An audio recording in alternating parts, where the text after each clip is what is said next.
Hey, everybody. Welcome to Grace with Paul Gray. I want to ask you today, what's the big deal about Christmas?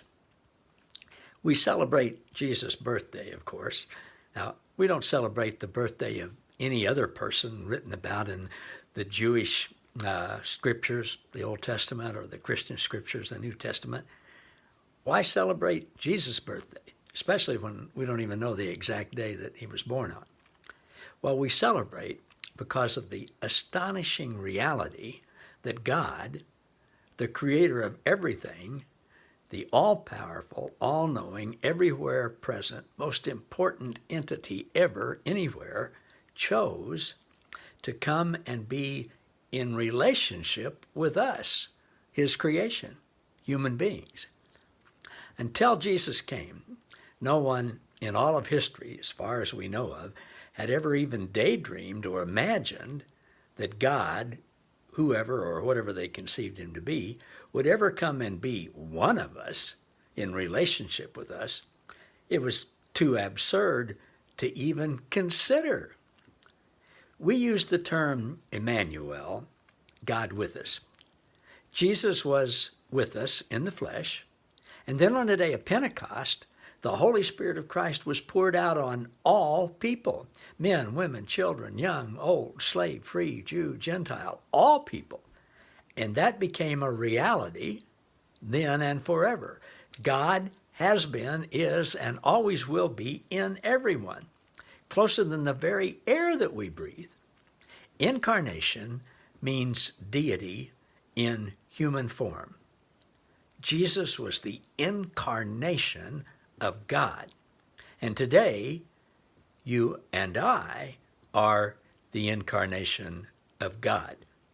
We're not God, but we're the incarnation of God. We were created in God's image and likeness. We have God's DNA, and Christ lives in us. Christ in you, the hope of glory. Christ is here on earth today, living in you, through you, and as you. Incarnation, Emmanuel, Christmas, is all about relationship. God and us. Incarnation. Yes, we celebrate Jesus' birthday at Christmas, but what we're really celebrating is relationship. God's relationship with us, our relationship with God, and our relationship with each other and with everyone. Christmas is all about relationship. Richard Rohr is writing about relationship this week in his post, and on Tuesday, December 11th, he wrote this: "The contemplative potential is the capacity to gradually unfold into intimacy with God. God is relationship, a relationship that has no end and unlimited possibilities." And he wrote that. It's a quote from Thomas Keating. Then he gave this quote from Vincent Bizzuto: "Christian contemplation is never simply meditating on something, but is necessarily the deepening of relationship with someone," capital S, someone. Then Rohr goes on to say, God is being itself, but also a being that is more me than I am myself. He says this changes everything. God has become a person, not just an energy field, and I have become one with, in relationship with, God. I'm not just a random, meaningless statistic.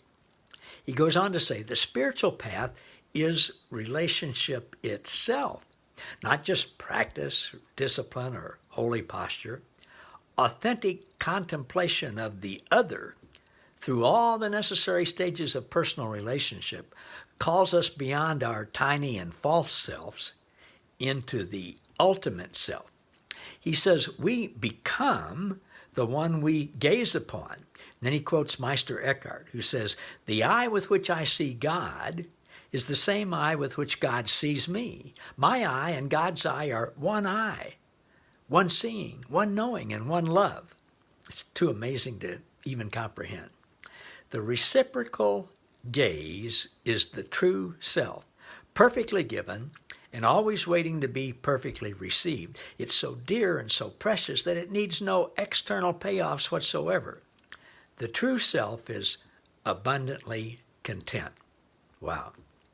Well, I encourage you all to join me today to meditate on Christ. Christ in you, the hope of glory. Meditate, contemplate on your union with Christ being your true self, the real you. Spend some time just in the presence of God, listening to Christ, whom you are in divine relationship with, and revel in your oneness with him. That's Christmas. See you next time, everybody.